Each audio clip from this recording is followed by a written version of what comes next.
देख रहे city post live और मैं हूं आपके साथ नेहा मिश्रा। बिहार विधानसभा चुनाव 2025 के मद्देनजर राजनीतिक हलचल लगातार तेज हो रही है।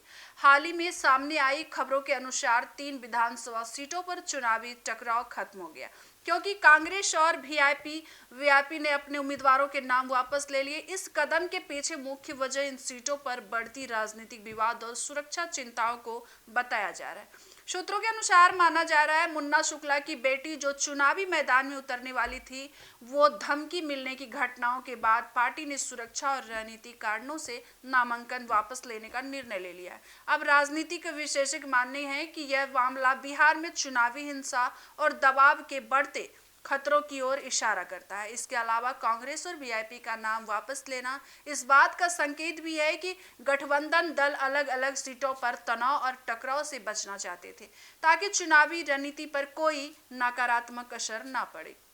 साथ ही बिहार की राजनीति में अब सोशल मीडिया और बयानबाजी का दौर भी काफी गर्म है। इसी कड़ी में जन अधिकार पार्टी जेएपी के सुप्रीमो पप्पू यादव ने केंद्रीय मंत्री गिरिराज सिंह पर तीखा हमला बोला।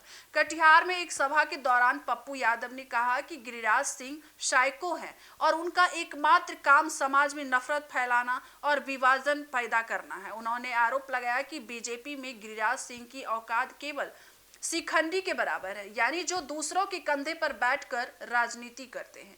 पप्पू यादव के इस बयान ने राजनीतिक गलियारों में हलचल मचा दी है। राजनीतिक विशेषज्ञों का मानना है कि यह केवल व्यक्तिगत हमला नहीं, बल्कि भाजपा के वोट बैंक पर संदेह लगाने की रणनीति भी है। पप्पू यादव खुद को जनता का नेता बताते हैं और लगातार भाजपा और जेडीयू दोनों पर आक्रामक रुख अपना रहे हैं। उनका कहना है कि बिहार की जनता रोजगार, शिक्षा और सुरक्षा जैसी वास्तविक समस्याओं पर ध्यान दे, ना कि धर्म और जाति की राजनीति में उलझे।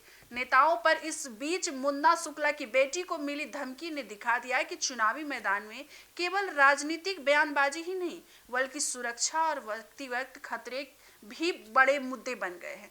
इससे यह भी स्पष्ट होता है कि युवा और महिला उम्मीदवारों के लिए चुनावी रण केवल राजनीतिक प्रतिस्पर्धा तक सीमित नहीं है, बल्कि उनके व्यक्तिगत जीवन और सुरक्षा पर भी असर डाल रहा है। अब बात करें तीनों सीटों पर टकराव खत्म होने और उम्मीदवारों के नाम वापस लेने की, तो घटनाओं ने यह संदेश दिया है कि बिहार में चुनाव केवल राजनीतिक गठबंधनों और पार्टियों के बीच की लड़ाई नहीं, बल्कि सुरक्षा, दबाव और रणनीतिक समझदारी का खेल भी है। वही पप्पू यादव जैसे नेता की बयानबाजी ने विपक्षी दलों की सियासत को और भी गर्म कर दिया है।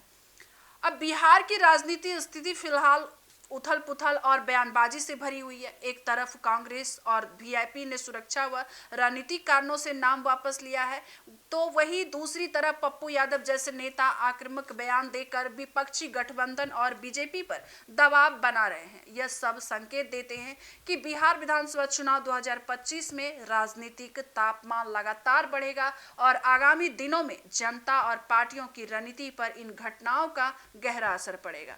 तो इस पर आपकी क्या राय है, हमें कमेंट बॉक्स में जरूर बताइएगा। धन्यवाद।